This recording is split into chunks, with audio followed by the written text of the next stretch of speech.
पूरे लोकसभा 61 बस्ती जिला के जनता से हमार दोनों हाथ जोड़ के अनुरोध बा कि एक बार फिर से मोदी जी के नेतृत्व में हरीश द्विवेदी जी के भारी से भारी मतों से विजयी बनाई जा। और हाँ, कुदरहा के ब्लॉक प्रमुख ब्रह्मदेव यादव देवा जी के भी आप लोग से अनुरोध बा कि अपन बहुमूल्य वोट दे करके भारी से भारी मतों से हरीश द्विवेदी जी के जिताई जा।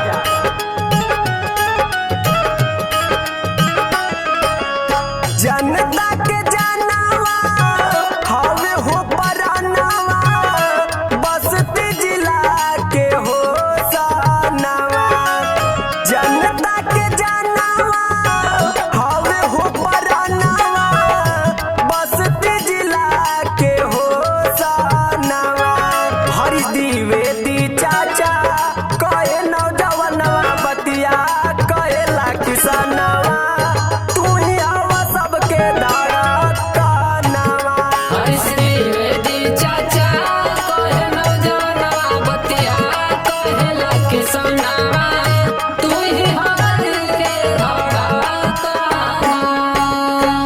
कुदरहा के ब्लॉक प्रमुख ब्रह्मदेव यादव देवा जी के कहना बा कि एक बार फिर से माननीय नरेंद्र मोदी जी और यूपी के सीएम योगी आदित्यनाथ जी के देखरेख में हरीश द्विवेदी जी के फिर से सांसद बनावे के बाद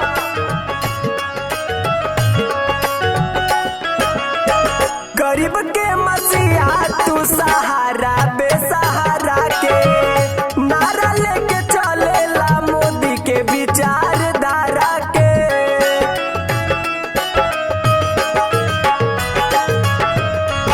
गरीब के मसीहा तू सहारा बेसहारा के नारा लेके चलेला मोदी के विचारधारा के। साफो होई मानवा रहम दिल इंसानवा, इहे बाटे असली पहचानवा।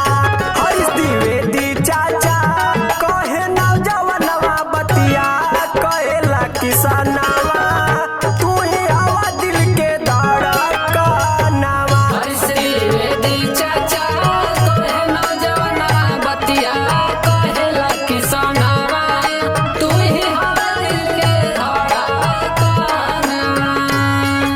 पूरे बस्ती जिला में जितना काम हरीश द्विवेदी जी कह देहलन उतना अभी तक ले कोई नहीं खन कैले। जैसे रिंग रोड बस्ती जिला, लुम्बिनी मार्ग, राम जानकी मार्ग, कुदरहा में मुंडेरवा मार्ग जैसन तमाम निर्माण कैले बाड़े और आगे भी करियन। तो आप लोग अपन बहुमूल्य वोट कमल के सामने वाला बटन दबा करके दी जा। जीतल बेसवा सही विकास सगरो कइले, रेलवे अस्पताल अउरी रोड बनवले।